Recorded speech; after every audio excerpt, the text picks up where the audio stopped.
Hey Rainbow Up Village, Cicely Majid here, CEO, National Director, and Pageant Coach of Rainbow Universe Pageants and Youth Services. And as I told you all before, I was planning to do a video about the body. I had a mindfulness series videos that I was doing a month ago before the Christmas holiday, and I was talking about the mind, body, and the spirit. And I did the mind, and I did the spirit. So now I want to talk about the body. Very, very, very important. A lot has been going on in between that time, and I also mentioned that this was going to be graphic, so that means my words are going to be words that you might not want to hear. Let's let me reiterate what I was talking about with the mind and the spirit. So we know that your mental health is very, very important to a happy, a overall sense of wellness and sense of self-worth. Your mental health is very, very important. So you want to make sure that it's in tip-top shape. If you want to check out those videos, feel free to do so. I will also do some piggybacking on Tumblr about the mental health, because it has a lot to do with the body. All of these areas are connected. The mind, the body, and the spirit are connected. They are pretty much one. So if you mistreat one part and you treat another part better, it's going to be a little chaotic and a little confusing, because your body's not going to understand if your mind is somewhere else, and your mind's not going to understand if your spirit is, not in tip-top shape and you're not connected to it. So they all have to be aligned, and you need to be balanced, and it takes time to get there. So you have to have confidence, you have to have self-esteem and a sense of positive self-worth. If you don't, these things are not going to work in unison together. They're not going to collaborate with one another. They're going to have some stuff that's off kilter. So with the spirit, your spirit is the first thing that is a part of you. So the spirit, if you're a Christian, that you already know this, or not. Some people are just spiritual and they don't believe in Christ or God or Christianity, but they know there's a spirit there. And when we die, our spirit exits our body. So when that happens, we are separate from our body, and our body just kind of lays there. We don't need it anymore, because our spirit ascends to heaven and it rests there. And I personally believe that we have other lives, that sometimes some people have, maybe they have some kind of high major calling in life, and God has, decided that, hey, I'm going to bring you back as somebody else, and you need to correct your karma, because karma is huge. And I think a lot of people in this day and age forget about karma. We forget that there are karmic reactions to everything that we do, every step we take, every move we make, every word that we say, our behavior, our attitude, the way we live, the way we interact with other people. All of these things create karma. So what you put out into the universe is going to automatically come back to you. And that is just a universal energy thing. We are connected to the universe, and our energy pulls energy from the universe, and the universe just kind of infuses us with whatever it is that we are intending it to pull to us. So your intentions are huge. So one thing I want to say before I start talking about the body is, when you hear what I have to say, set your intention for this video, for what you're hearing. And that pretty much means and you can do this every single day, set your intention for the day. So you get up, set my notebook down for a minute. So you get up and you're thinking, hey, this is my day, and I have all this stuff to do, and I'm exhausted from yesterday, or my kids are driving me crazy, or oh my God, my dog's at the vet right now, or I'm mad at my husband or my wife, and my bestie, cheated with my boyfriend. I'm running out of money, and it's not payday yet. All these stuff just pops in your head as soon as you wake up. So the best thing that we can do, and this is good for the body, mind, and the spirit, and it starts with the spirit, so that it affects the mind and then it affects the body.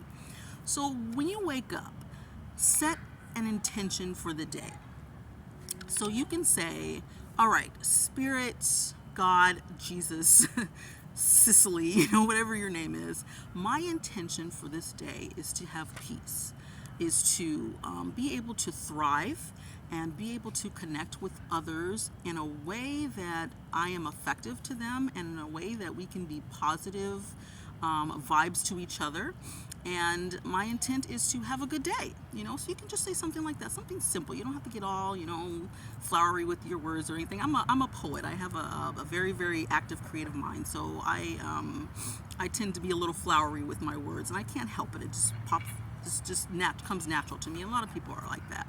So sometimes I use flowery words. So I'll set an intention for the day, and I want that intention to set the tone. It's almost like, how do you spend your New Year's Eve?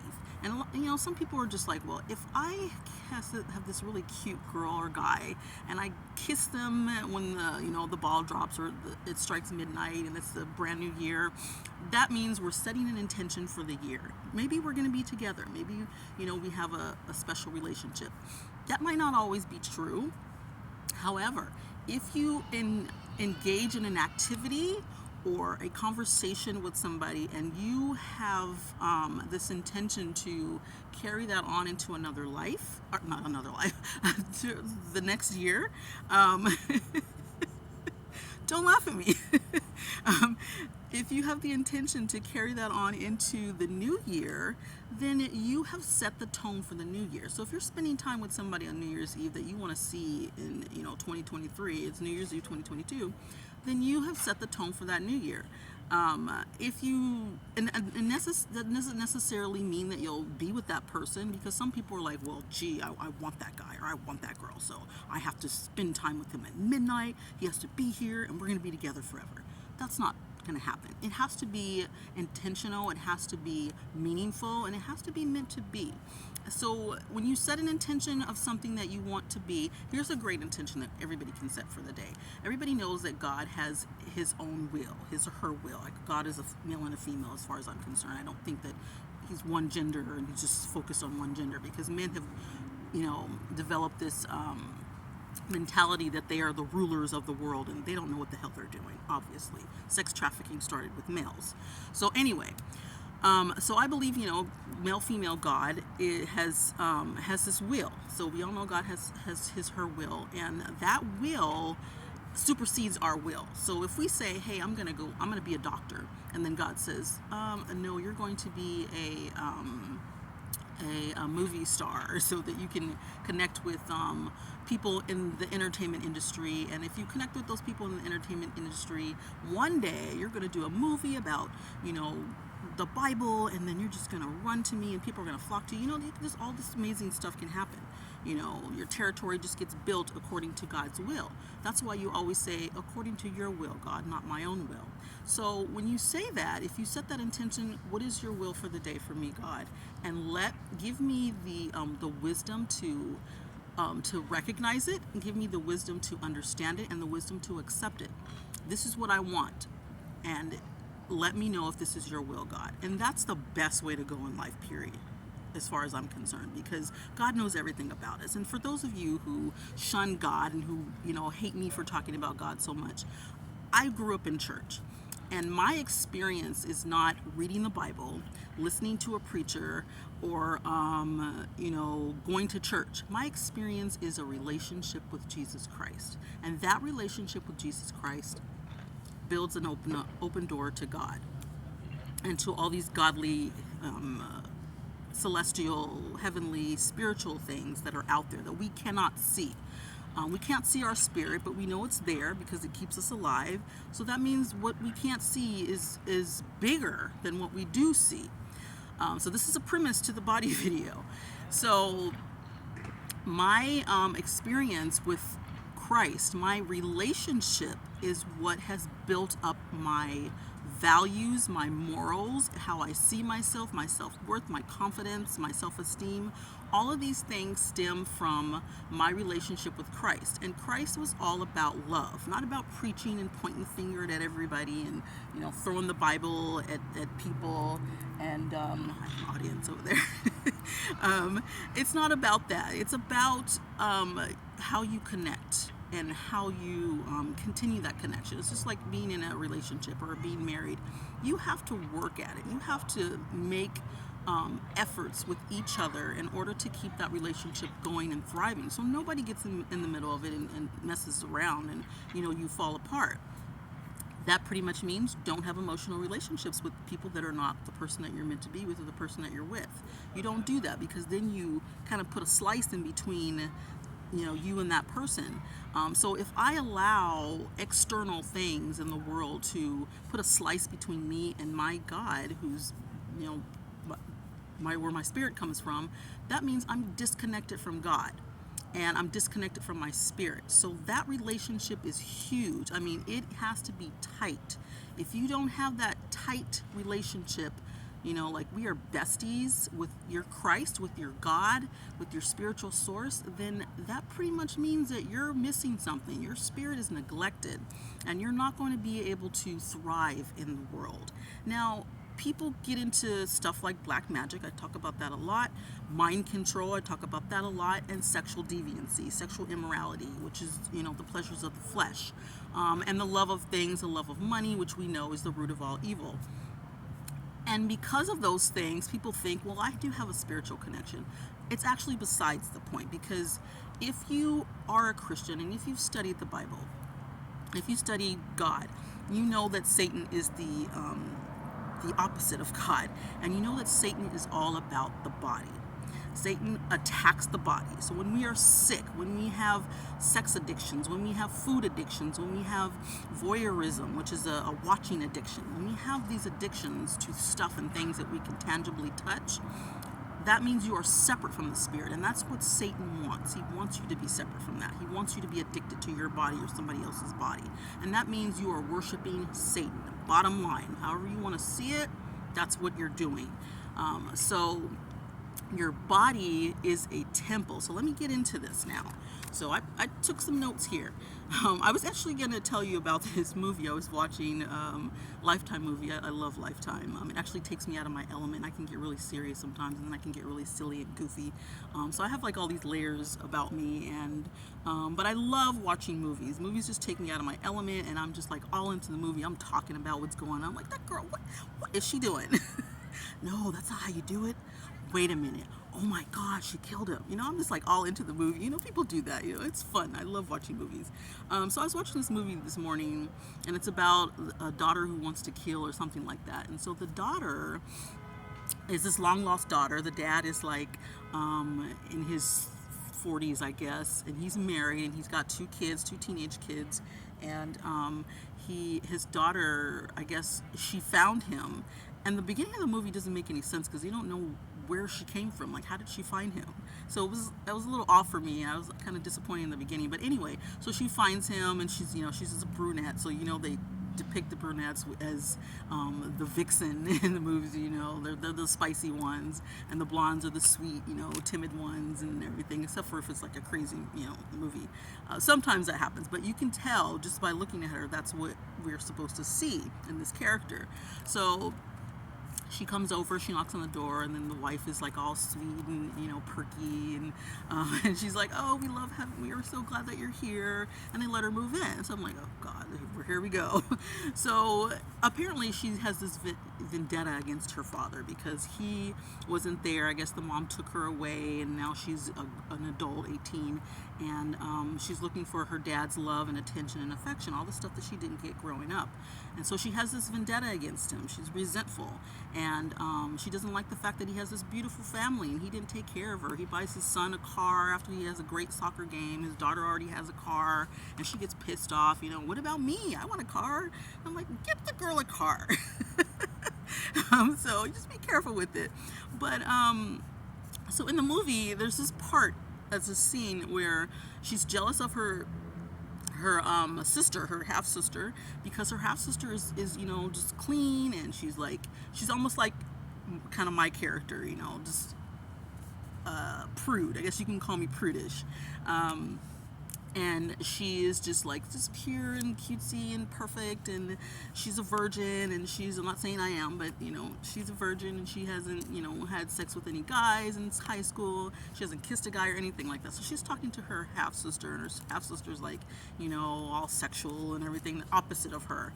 And so she's telling her, and there's this guy in the movie, and he's like, he's kind of into her, but he doesn't tell her. So the vixen sister, half sister, gets in the middle of it, and she starts saying, "Oh, so that guy likes you, huh?" And so she tells her, "You haven't done this, you haven't done that." And she's like, "Oh no, no, no, no, I haven't done any of that." And then she's like, "Oh my god, oh my god, I'm gonna set you two up." And so they have this party, and so the guy comes to her, and he's talking to the vixen sister, and he says. She says, "Oh, I know you like my sister." And he's like, "Oh, yeah, I'm into her." And he's, no, he says, "I'm into you." And I was like, "Oh boy, here we go." Because she's, a little sexual with her body. You can tell just by looking at her how she dresses and all of that. And she wears all this makeup and everything. And so she says, "Well, I'm going to hook you guys up." So you go up, she wants you to go up to her bedroom and meet with her. And then she's already up there, and she's not thinking, she's kind of green. She doesn't know about guys, and she doesn't know about, date rape probably, and she doesn't know about being careful about who you're hanging out with and where you are when you're hanging out with them. So she goes to the room, and he meets her in the bedroom. I was like, "Oh my God, no, why is she in there? Why?" Rule number one, don't go to a room with a guy if you don't know him, okay? You might end up raped, you might end up pregnant, you might end up drugged. Just bottom line, people need to be safe. I'll talk about that later. But anyway, so she goes in the room and they're talking, and the vixen sister tells the guy that she likes it rough. And I'm like, "Oh, why did she say that? She doesn't even do anything." And so he doesn't know this. So she goes in the room with the guy, and he's taking off his jacket, and he starts taking his shirt off, and she's like, "What is he doing?" He's like, and they're just talking a little bit, and they didn't say much to each other, but she's like, all shy and everything, and he's talking to her, and she's like, "What the heck is he doing? He's taking off his shirt. Why is he taking off his shirt?" And so then he just like kind of moves her to the bed, and she's like, "Wait, what are you doing? I don't want to do this right now." And he's about to rape her, and I'm like, "Oh my God!" And because he thinks she likes it rough. So bottom line is, the teenage mind of a male says this girl likes it rough, right? If she's screaming and hollering and saying no to me, that means she wants me to, right. And so he's just going for it. And the vixen is taking photos of her, so she's trying to give her a bad name, give her a bad reputation. And so I'm like, "Oh my God, this stuff kind of happened to me, not in high school, but as an adult, with people that I know. I didn't take any pictures with anybody though, so nobody goes where I go when I go on dates. Nobody knows. But anyway, so the police come because somebody calls the police, and there's a big mess going on in the house. And so the party ends. So he didn't get to rape her or have sex with her. He got pulled out, so he left. But this doesn't usually happen, as we all know. From all the counseling that I have done with youth, and from my experiences in life and observations, 9 times out of 10, if you go into a room with a guy and you are intoxicated or alive, some people have, the necrophilia thing, and they do the dead people. But if you go into a room with a guy, chances are, if there's not sex, there's going to be rape, okay? And sometimes females think that I deserved it, or I was asking for it because I went into the room with him. And no, you're not. You can always say no. You can always fight back. Always learn self-defense. Females give in to this because they don't think about, one, protecting their body, and two, people are going to think I'm a slut and I'm already in here, so I look bad if I say that he raped me, and maybe it's not really rape, maybe it was just I was there and I just kind of said no, and he didn't really take it that way. No, you have the right to say no. So I talked about that movie because when I saw that, I was like, wow, this just happens in real life everywhere you go, whatever guy you go out with. And so I made a decision with myself. I decided, and this is how I decided to keep the vow personally to not have sex before marriage. I decided that if I am going to get involved with somebody, if I'm going to go on a date with somebody, I'm not going to be in close quarters with him, closed in a closed-in space, because if we're attracted to each other physically, we might end up having sex, or close to it. What precedes sex, as we all know, foreplay. Oral sex, anal sex, just fingering or fondling, whatever. We know what happens before you have sex, which kind of leads up to it. And this is just natural. This is how we connect. This is how we get into the mood. But if you're in a close quarters with somebody and you love them, or you care about them, or you're just there and they like you and you like them, you have to be careful. You have to be cautious. I've seen way too many movies about this, and this stuff is real life. You know, you invite the guy over, and he's thinking the first thing in his mind is, she let me in her home, she wants to have sex with me. This is how males think, females, if you're listening to this. You already know this, but you make the mistake of letting them in your home. You make the mistake of letting them in your hotel room. Make the mistake of letting them stay or sit for a long period of time in the back seat of your car. Don't do that. Or just somewhere at a party and you're upstairs in a room. 9 times, 10 times out of 10, their mind is down below and they're thinking, I'm going to have sex with this girl, because this is the mind of the male. They love the female body, and if they're straight, and they love the female body, so they want to touch the female body. And if you don't know this by now, you need to wake up. You don't do that. So I made a pact with myself that if I'm dating, I'm not going to be in closed-in spaces with a guy. And so you might raise your eyebrows and be like, what? Are you kidding me? You've never had a guy in your house? Not true. I had an apartment once and I had a boyfriend, and I'm not gonna say his name, but I had a boyfriend, and I have the ability to read people very, very well. I'm an empath, so I'm a psychic, but doesn't mean that I'm gonna be like, that I can hang out with that guy in my house. I'll bring him in my room. Yeah, I'll go in his room. That's not what I'm gonna do. I'm never gonna do that unless I'm married or engaged or something like that, because it's just stupid. It's just flat out stupid. Especially if you make a pact with yourself, a vow, and you say, I'm gonna wait until marriage. Do everything in your power to make sure that you don't do it before marriage. That means you have to be careful with what you do and whom you're with. So I had a boyfriend, and I let him in my apartment, and he did not make advances toward me. I think he was, feeling some strong stuff, and so he was kind of like, I'm not gonna touch her, And I was like, wow, this guy's not even asking me or nothing. He's not touching me, nothing. But I knew what type of a guy he was, and he was very respectful of me. We're not together anymore. Was not meant to be, unfortunately. I think he would have been a great person to get closer to and possibly marry, but not meant to be. I'm just saying that because I have let a guy in my house. I've actually gone with another guy I was dating to his home, house full of guys, all smoking weed, and that was stupid. I was the only female there, and they were not weird towards me. They spoke to me. They were just like, hey, and he introduced me into a couple people, but they were like smoked out on weed, so they probably weren't thinking much about hanging out with the girl. They were just like, oh, hey, look at you, girl, hey, so they were out of it. So I was kind of safe there, but that was stupid still, because I could have got gang raped. And so I said, this is something that you don't do. Because the moment you go into a man's apartment or a male's apartment, his hotel room, or you invite him into yours, that's what he's thinking of. He's thinking we're going to have sex eventually, or I'm going to at least get to kiss her and touch her. And I see that as a way of the world. This is just kind of how things are with people. So with the body, we know that our body is a temple. And what does that mean? So your body, a temple, when we go into a temple, like a church, you see all these, beautiful things. You go into this space that's just built perfectly. It's got all the seating that you need. It's got the lighting. It's got, a person talking to you and giving you information that you need. The temple is it's stable. It's protective, and you feel safe in there because you go there probably on a regular basis, and you feel comfortable, and you can tell it's being taken care of. Now, if you go into a room or a building and it looks raggedy and rugged and it's just falling apart, chances are you can tell the owner of that building is not a clean person, not taking care of themselves.